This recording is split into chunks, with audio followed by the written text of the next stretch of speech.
ഞാനൊരിക്കലും പോലീസുകാരെ വിഡ്ഢികളായി കണ്ടിട്ടില്ല. മറിച്ച് ജനങ്ങളുടെ സംരക്ഷകരായി മാത്രമേ കണ്ടിട്ടുള്ളൂ. അതുകൊണ്ട് തന്നെ സാറും ഈ പോലീസ് സ്റ്റേഷനും എന്നെ സംരക്ഷിക്കുമെന്ന് ഞാൻ ഉറച്ചു വിശ്വസിക്കുന്നു.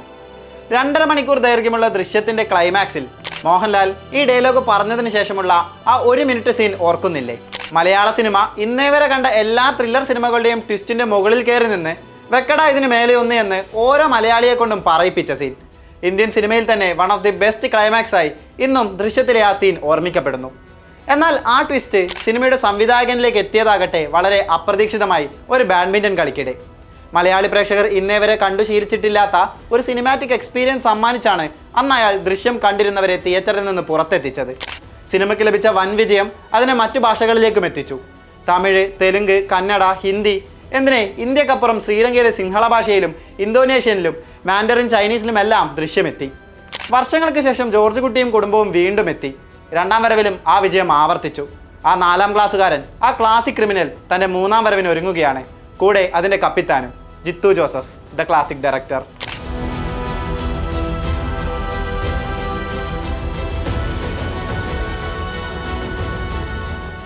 ദൃശ്യം ചെയ്ത അതേ വർഷം ദൃശ്യത്തിന് മുൻപ് തന്നെ ജിത്തു ജോസഫിലെ ത്രില്ലർ ഡയറക്ടറെ പ്രേക്ഷകർ കണ്ടതാണ്. ജോർജ് കുട്ടിക്ക് എത്രത്തോളം ഫാൻ ബേസ് ഉണ്ടോ ഒരുപക്ഷെ അത്രത്തോളം തന്നെ മെമ്മറീസിലെ സാം അലക്സിനുമുണ്ട്, ആ സിനിമയ്ക്കുണ്ട്. തൻ്റെ കരിയറിലെ തന്നെ ഏറ്റവും വലിയ ഹിറ്റുകളിൽ ഒന്നായി മെമ്മറീസ് മാറിയത് ഒരു ബോണസായി കാണുന്നുവെന്ന് പൃഥ്വിരാജ് തന്നെ പറഞ്ഞിട്ടുണ്ട്. മലയാളത്തിൽ എണ്ണിയാൽ ഒടുങ്ങാത്ത ഇൻവെസ്റ്റിഗേഷൻ ത്രില്ലറുകൾ അതിനു മുൻപ് വന്നിട്ടുള്ളതാണ്. എന്നാൽ മെമ്മറീസിനെ വേറിട്ട് നിർത്തുന്നത് പൃഥ്വിരാജിന്റെ പ്രകടനത്തോടൊപ്പം സംവിധായകൻ ജിത്തു ജോസഫിന്റെ മേക്കിംഗ് കൂടിയാണ്. കഥകളെ റിയലിസ്റ്റിക്കായി അപ്രോച്ച് ചെയ്യുന്ന ഡയറക്ടറാണ് ജിത്തു ജോസഫ്. തൻ്റെ ഭാര്യയെയും മകളെയും സ്വന്തം കൺമുന്നിൽ വെച്ച് നഷ്ടപ്പെട്ട ഒരു പോലീസുകാരൻ്റെ നിസ്സഹായാവസ്ഥയെ, ആർക്ക് വേണ്ടി ഇനി ജീവിക്കണമെന്ന് ചിന്തിക്കുന്ന അയാളുടെ മാനസികാവസ്ഥയെ അയാൾ അത്രമേൽ പെർഫെക്റ്റായി സിനിമയിൽ വരച്ചിടുന്നുണ്ട്. ജിത്തുവിൻ്റെ കഥകളിൽ, സിനിമകളിൽ റിയലിസ്റ്റിക്കായി കടന്നു വരുന്ന ലാഗുകളും പതിവാണ്. മെമ്മറീസിലും ദൃശ്യത്തിലും ഊഴത്തിലും ലൈഫ് ഓഫ് ജോസൂട്ടിയിലുമെല്ലാം അവ പ്രകടവുമാണ്. എൻ്റെ സിനിമകളിൽ ഞാൻ ലാഗിടാതെ സിനിമ ചെയ്യുന്നത് എനിക്കിഷ്ടമല്ല. വിരസതകൾ ജീവിതത്തിൻ്റെ ഭാഗമാണ് എന്നാണ് അതിനെക്കുറിച്ച് ജിത്തു പറയുന്നത്. എന്നാൽ ഇപ്പറഞ്ഞ ലാഗ് പ്രേക്ഷകർക്ക് ഫീൽ ചെയ്യുന്നതിന് സെക്കൻഡുകൾക്ക് മുൻപ് തന്നെ അയാൾ ട്രാക്ക് മാറ്റും.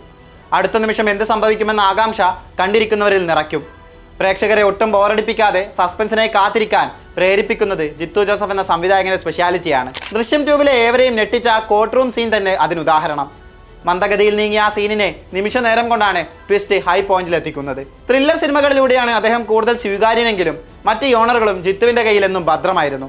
അതിനുദാഹരണമാണ് നുണക്കുഴിയും, മൈബോസും, ലൈഫ് ഓഫ് ജോസൂട്ടിയുമെല്ലാം. ത്രില്ലറിൻ്റെ നേരെ ഓപ്പോസിറ്റ് ആയിട്ടുള്ള കോമഡി അത്രമേൽ തന്മയത്വത്തോടെയാണ് അദ്ദേഹം പ്രേക്ഷകർക്ക് മുൻപിൽ അവതരിപ്പിച്ചത്. ഈ സിനിമകളിലെ ഓരോ സീനിനും ഇപ്പോഴുമുള്ള റിപ്പീറ്റ് വാല്യൂ അത്രമേൽ വലുതാണ്. ദൃശ്യത്തിൻ്റെയോ മെമ്മറീസിൻ്റെയോ കൂമൻ്റെയോ ഒരു നിഴൽ പോലും ഈ സിനിമകളിലൊന്നും കാണാനും സാധിക്കില്ല. അതെത്രത്തോളമാണ് ആ സംവിധായകനെ മിടുക്കെന്ന് വിളിച്ചോതുന്നു. ഇതിൽ നിന്നെല്ലാം വ്യത്യസ്തമായി ഒരു കോർട്ട് റൂം ഡ്രാമയുമായി എത്തിയപ്പോഴും അദ്ദേഹം വിജയം കണ്ടിട്ടുണ്ട്.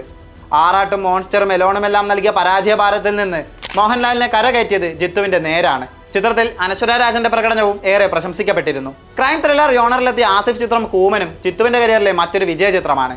ആസിഫിന്റെ കരിയറിലെ മികച്ച ചിത്രങ്ങളിൽ ഒന്നുകൂടിയാണ് കൂമൻ. ഈ വർഷം ഫെബ്രുവരി 20-നാണ് ജോർജ് കുട്ടിയുടെ 3ാം വരവ് ജിത്തുവും മോഹൻലാലും ഉറപ്പിച്ചത്. കഴിഞ്ഞ ദിവസം ഷൂട്ട് ഒക്ടോബറിൽ ആരംഭിക്കുമെന്നും മോഹൻലാൽ അറിയിച്ചു. ഇത്തവണയും കയ്യിൽ വമ്പൻ ടെസ്റ്റുകളുമായിരിക്കും അവർ എത്തുകയെന്നതിൽ സംശയമില്ല. 2ാം വരവ് OTT-യിലായതിനാൽ മിസ്സായ തിയേറ്റർ എക്സ്പീരിയൻസ് 3ാം ഊഴത്തിൽ കിട്ടുമെന്നാണ് പ്രേക്ഷകരുടെ പ്രതീക്ഷ. ചിത്രത്തിന്റെ ഹിന്ദി പതിപ്പിന്റെ ഷൂട്ടിങ്ങും ഒക്ടോബറിൽ തുടങ്ങുമെന്ന് നേരത്തെ റിപ്പോർട്ടുകൾ ഉണ്ടായിരുന്നു. 2 പതിപ്പുകളും ഒരുമിച്ചായിരിക്കുമോ തിയേറ്ററുകളിലേക്ക് എത്തുകയെന്നതാണ് ഇപ്പോഴത്തെ ചോദ്യം. ദൃശ്യം 3 കൂടാതെ മറ്റു ജിത്തു ജോസഫ് ചിത്രങ്ങളും അണിയറയിൽ ഒരുങ്ങുന്നുണ്ട്. അതിലൊന്നാണ് ആസിഫിനൊപ്പം വീണ്ടും ഒന്നിക്കുന്ന മിറാഷ്.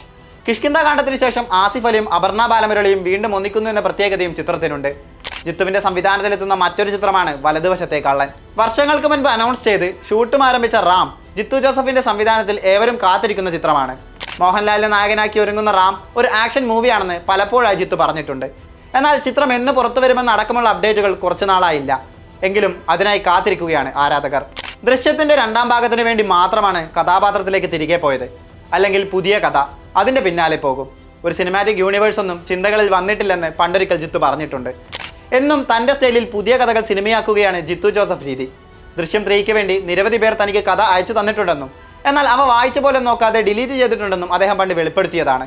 അത് തൻ്റെ മനസ്സിലെ ഐഡിയയ്ക്ക് കോട്ടം തട്ടാതിരിക്കാൻ വേണ്ടിയാണ്. ആ ചിന്ത തന്നെയാവാം 3ാം ഭാഗത്തിന് വേണ്ടി നമ്മെ ഇത്രയും നാൾ വെയിറ്റ് ചെയ്യിക്കാൻ കാരണം.